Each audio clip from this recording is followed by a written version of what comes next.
Good morning student and welcome back. आज से हम एक नया टॉपिक स्टार्ट करने वाला है, एटम, मॉलिक्यूल एंड न्यूक्लियर। तो देखो यार, the first explanation regarding the structure of atom was given by J.J. Thomson.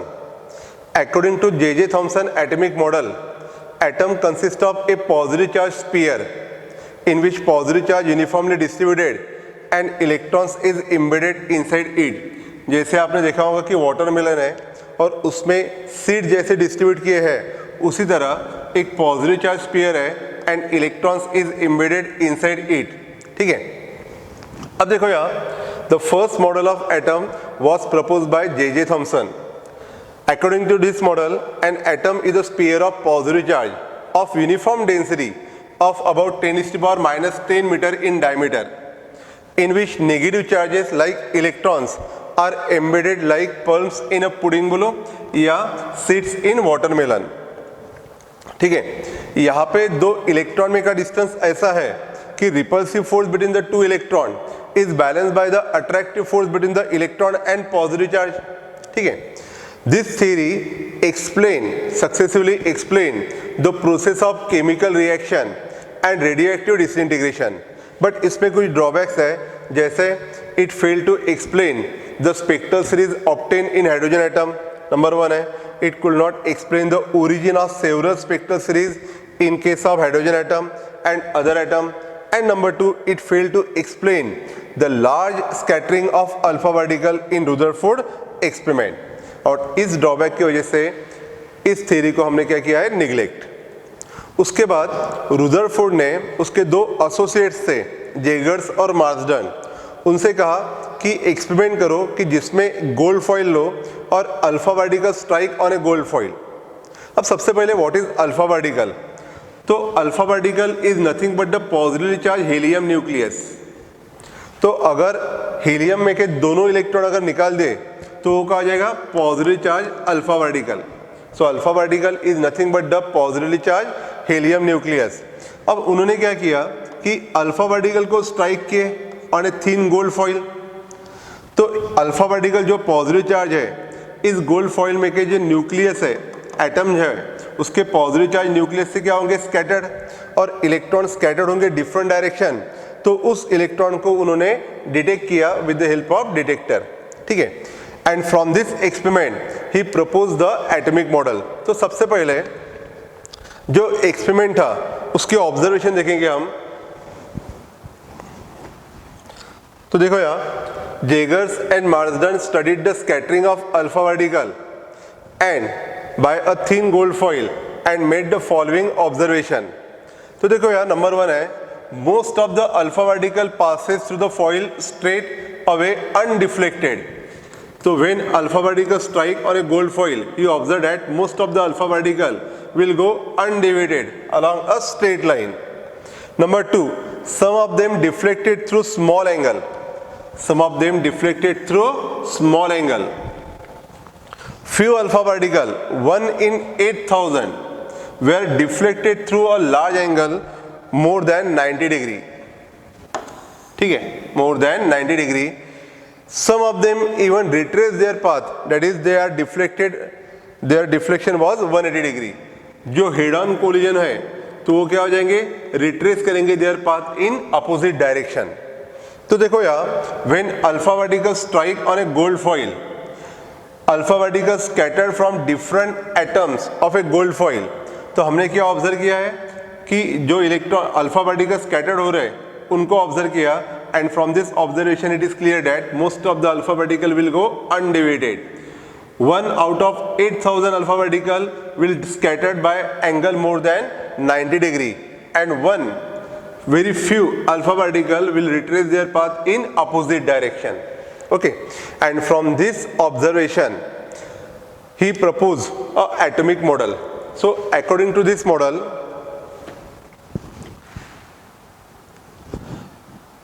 और एक रहा है, the number of alpha particle per unit area that reaches the screen at a scattering angle theta were found to be.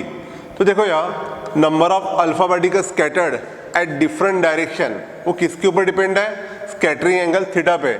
So number of alpha particles scattered at an angle theta is inversely proportional to sine raise to power 4 theta by 2। ठीक है, जैसे हमने इसके previous diagram में दिखाया था, ये क्या है, स्कैटरिंग एंगल थीटा। ये क्या है, स्कैटरिंग एंगल थीटा। तो इस डायरेक्शन में कितने अल्फा पार्टिकल रह गए, इस डायरेक्शन में कितने अल्फा पार्टिकल रह गए, ये किसके ऊपर डिपेंड है, उसके स्कैटरिंग एंगल पे। So number of alpha particle in a particular direction is inversely proportional to 1 upon sin raised to power 4 theta by 2। ठीक है, and from this observation he proposed a atomic model। तो देखो यहाँ number 1, according to this model, as most of the alpha particle passes straight through the foil, so most of the space within the atom must be empty। most of the space within the atom must be empty। अभी तो सभी को structure of atom पता है कि atom consist of positive charge nucleus and electrons is orbiting around the nucleus in a circular orbit. तो उस समय उनके ऑब्जर्वेशन ने क्या कहा है कि most of the alpha particle passes straight through the foil, so most of the alpha particle most of the space within the atom must be empty। Number 2, Rutherford suggests that all the positive charge and the mass of the atom is concentrated in a very small region called nucleus of the atom। Whole positive charge and almost whole mass of the atom is concentrated at the center called nucleus। Number 3, the nucleus is surrounded by electron। The nucleus is surrounded by electron whose total negative charge is equal to the total positive charge on the nucleus। Whose total negative charge is equal to the total positive charge on the nucleus, so that the atom as a whole is electrically neutral। ठीक है, तो इन्होंने कहा है कि atom में most of the space क्या है, एम्प्टी है। Number 2, whole positive charge and whole mass of the atom is concentrated in a very small region called nucleus and electrons is orbiting around the nucleus। और जितना positive charge है उतने electron क्या हो गए, रिवॉल्व हो गए around the nucleus.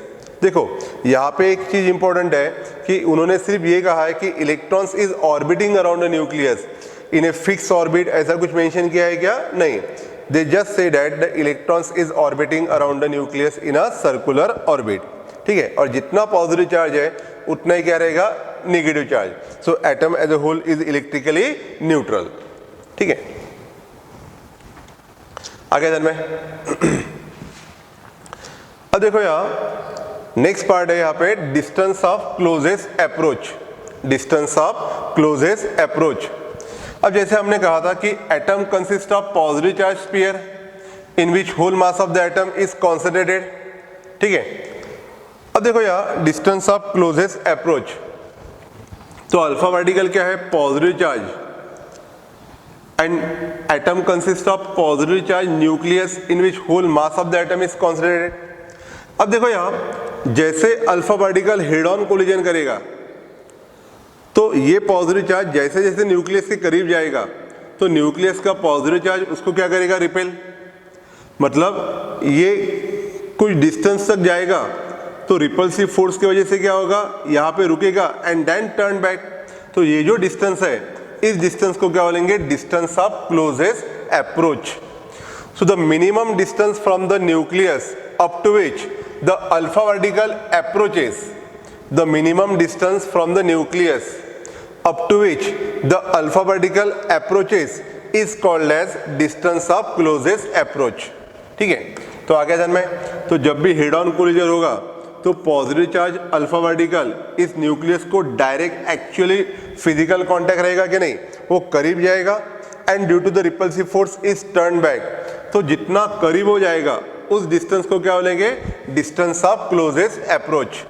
The minimum distance from the nucleus up to which the alpha particle approaches is called as distance of closest approach. ठीक है, at this distance the entire initial kinetic energy is converted into the potential energy। अब देखो यहाँ alpha particle जो है it is moving towards the nucleus, तो इसकी kinetic energy है 1/mv²।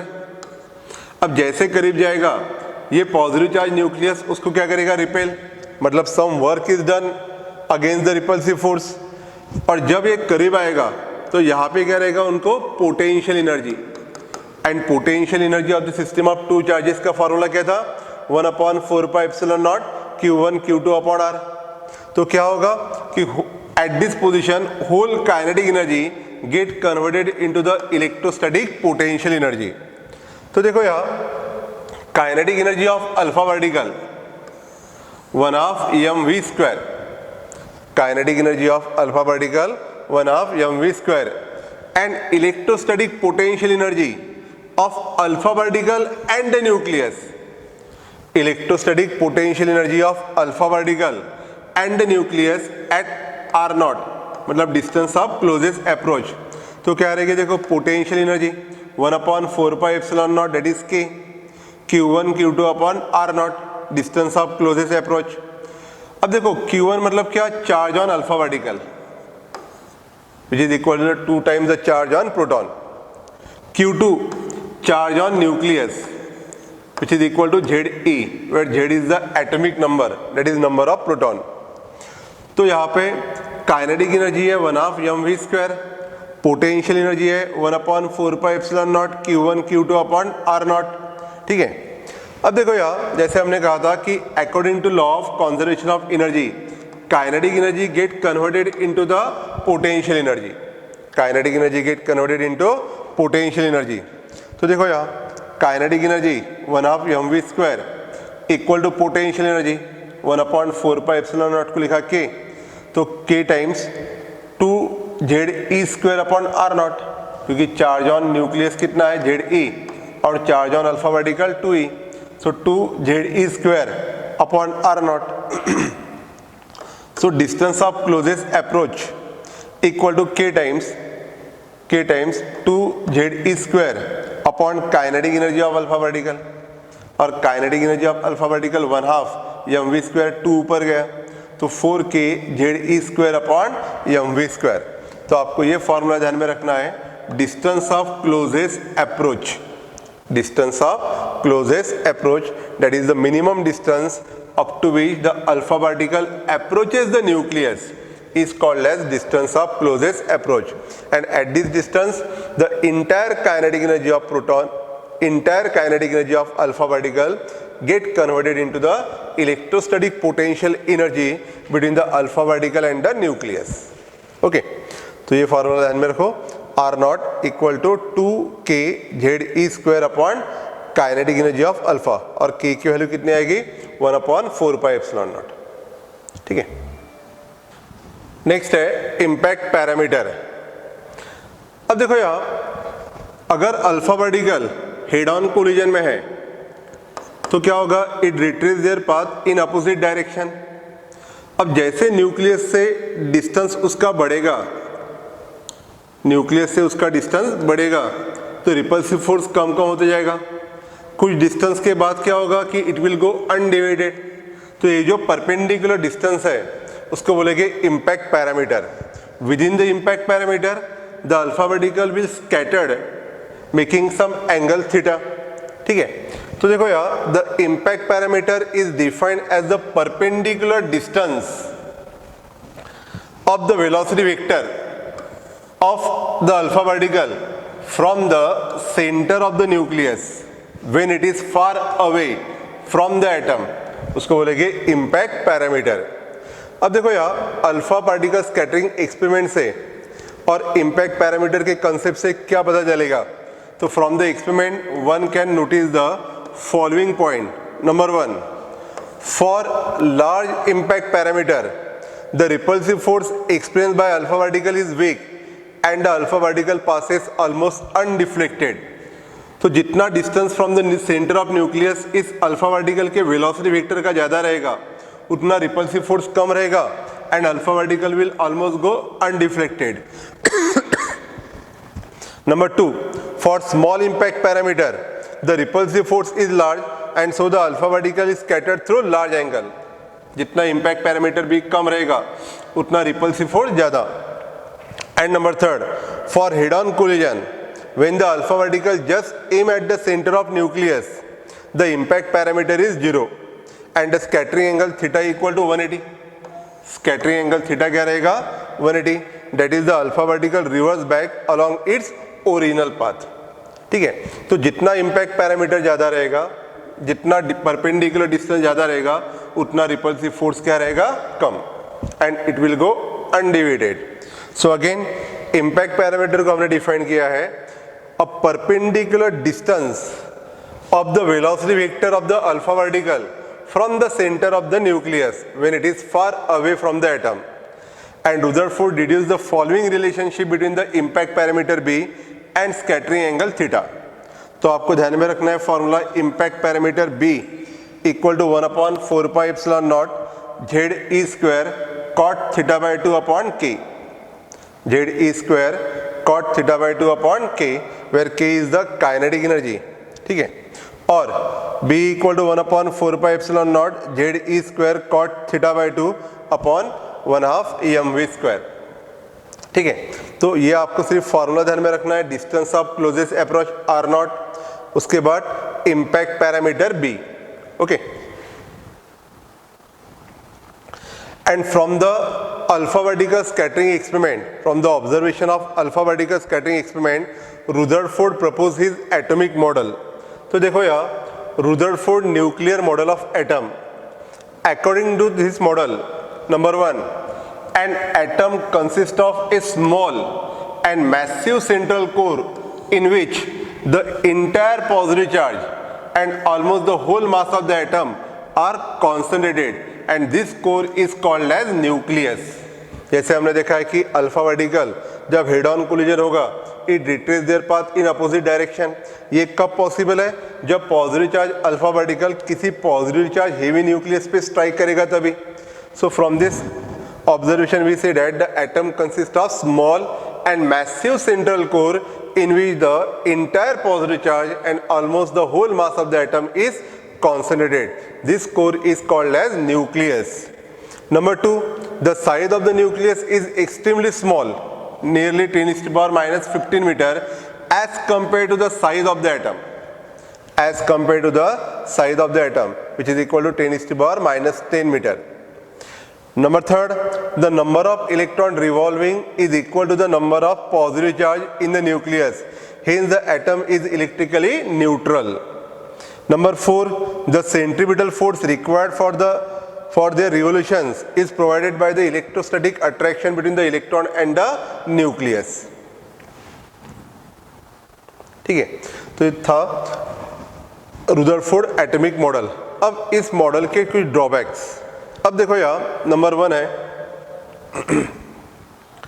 According to electromagnetic theory, कोई भी एक्सेलरेटेड चार्ज जो है ये क्या करेगा, एनर्जी रेडिएट करेगा। For example electrons is a negative charge, circular motion perform कर रहा है, so motion of electron is accelerated. तो कोई भी एक्सेलरेटेड चार्ज पार्टिकल क्या करेगा, रेडिएशन इमिट करेगा। As a result the energy of electron decreases and it will move along a spiral path of decreasing radius. तो यहाँ पे क्या होना चाहिए था, जैसे इसकी रेडियस कम होगी एनर्जी ऑफ इलेक्ट्रॉन क्या होंगी, कम। अब एनर्जी ऑफ इलेक्ट्रॉन कम होगी तो इनिशियल एनर्जी और फाइनल एनर्जी का जो डिफरेंस है, that difference in the energy will be emitted in the form of radiation. तो इसने कंटिन्यूस स्पेक्ट्रा इमिट करना चाहिए था। कंटिन्यूस स्पेक्ट्रा का मीनिंग क्या होता है कि रेडिएशन ऑफ ऑल वेवलेंथ, जैसे सन रेडिएशन है, सन क्या है, sun radiation consist of continuous spectra, that is it consist wavelength of all radiation, मतलब वेव्स ऑफ ऑल वेवलेंथ, मतलब ultraviolet light, x-ray, visible light, infrared radiation, सभी तरह के wavelength है। तो उसी तरह यहाँ पे भी इसने क्या इमिट करना चाहिए था, continuous spectra, that is light of all wavelength. तो देखो यहाँ, according to electromagnetic theory, an accelerated charge particle must radiate electromagnetic energy. ठीक है, इसने क्या इमिट करना चाहिए था, electromagnetic energy, and electron revolving around the nucleus is under continuous acceleration towards the centre. It continuously lose energy and move in the orbit of gradually decreasing radii. The electron follow a spiral path and finally collapse into the nucleus. Thus, the Rutherford model cannot explain the stability of atom. And number 2, in Rutherford model, electron can revolve in orbit of all possible radii. So it should emit a continuous spectrum. It should emit a continuous spectrum, but an atom like hydrogen always emit a discrete line spectrum. तो यहाँ पे दो drawback है। Number one, according to electromagnetic theory accelerated charge particle radiate energy. अगर electron ने energy radiate किया then the radius of electron orbit must goes on decreasing. अब जैसे रेडियस कम होगी, ठीक है, एनर्जी कम होगी, उसकी रेडियस भी कम होना चाहिए and finally it fall into the nucleus. तो वो क्या चाहिए था? अनस्टेबल। और हम क्या देखते हैं कि एटम में क्या है? मोस्ट स्टेबल है।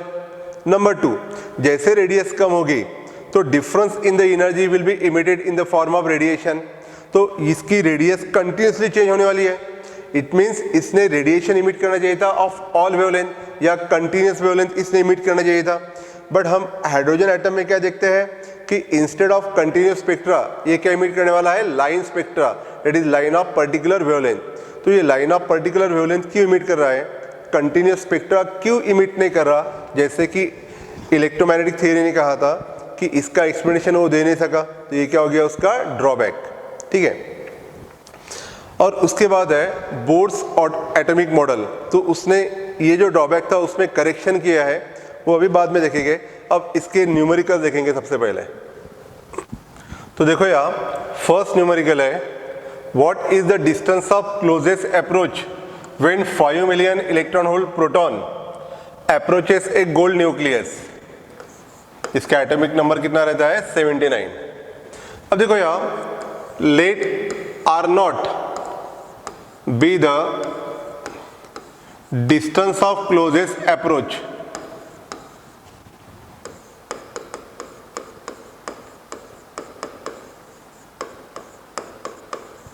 ठीक है। तो हमने कहा था कि kinetic energy get converted into electrostatic potential energy.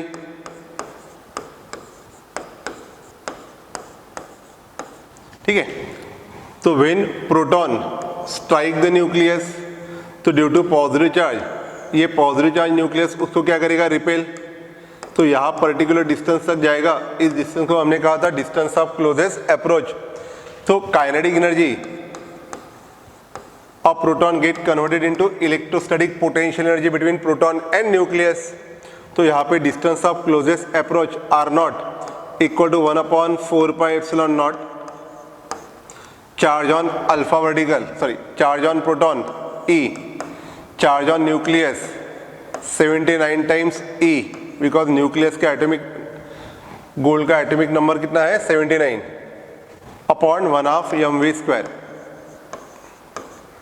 तो 1/4 pi epsilon naught 9 × 10⁻⁹ 79 E square 1.6 × 10⁻⁻19 upon kinetic energy 1/2 mv square, वो है 5 मिलियन इलेक्ट्रॉन होल्ड 1.6 × 10⁻⁻19। और इसको सॉल्व करने के बाद ये आता है नियरली 2.28 × 10⁻14 मीटर और नियरली 2.3 × 10⁻14 मीटर। ठीक है। तो आपको ध्यान में रखना है कि kinetic energy of proton get converted into the electrostatic potential energy between proton and nucleus.